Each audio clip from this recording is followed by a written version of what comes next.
बिस्मिल्लाहिर्रहमानिर्रहीम। अस्सलाम वालेकुम प्यारे बच्चों, कैसे हैं आप? यकीनन ठीक होंगे, तंदुरुस्त होंगे।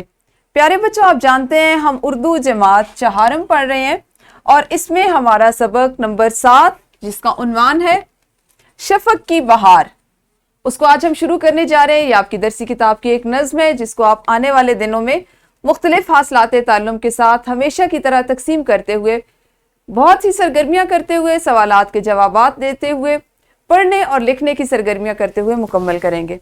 आइए देखते हैं कि हमने अपने सबक को आने वाले कितने दिनों में मुकम्मल करना है। तो सबक नंबर 7.1 हासिल ताल्लुम होगा हरूफ जार और हरूफ अतफ को पहचान कर दुरुस्त इस्तेमाल कर सकें।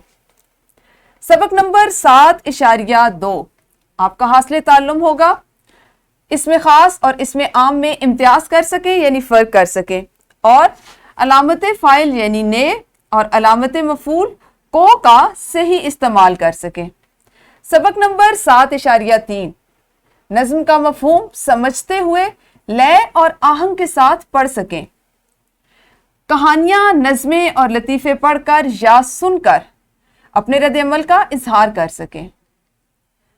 सबक नंबर 7.4 और उस दिन जो हासिलाते ताल्लुम होंगे उनमें आप सीखेंगे नज़्म या अशार को नस्र में तब्दील करके लिख सकें और किसी नज़्म या कहानी या वाक़या को सुनकर ख़ास ख़ास निकात बयान कर सकें। सबक नंबर 7.5 उन्वान मुशाहिदे का तज्ज़िया, तरतीब, पेशकश और इख्तितामिया को इस्तेमाल करते हुए कम अज़ कम 10 से 15 जुमलों पर मुश्तमिल मज़मून लिख सकें। सबक नंबर 7.6 जदीद ज़राए इब्लाग जैसे mobile phone, tablet, computer, laptop वगैरह में उर्दू का इस्तेमाल कर सकें। तो यूँ आने वाले 6 दिनों में आप इस सबक को 6 हिस्सों में तकसीम करेंगे और इसमें मुख्तलिफ सरगर्मियाँ करेंगे, जिसमें आपने जैसा कि हासिलाते ताल्लुम को देखा, मज़मून लिखने की आप मश्क करेंगे, पढ़ने की मश्कें होंगी और लिखने की बहुत सी सरगर्मियाँ होंगी। तो कल से हम अपने इस नज़्म का शफक की बहार का बाकायदा आगाज़ करेंगे। उस वक्त तक आप सब अपना ख्याल रखिए। अल्लाह हाफिज़, शुक्रिया।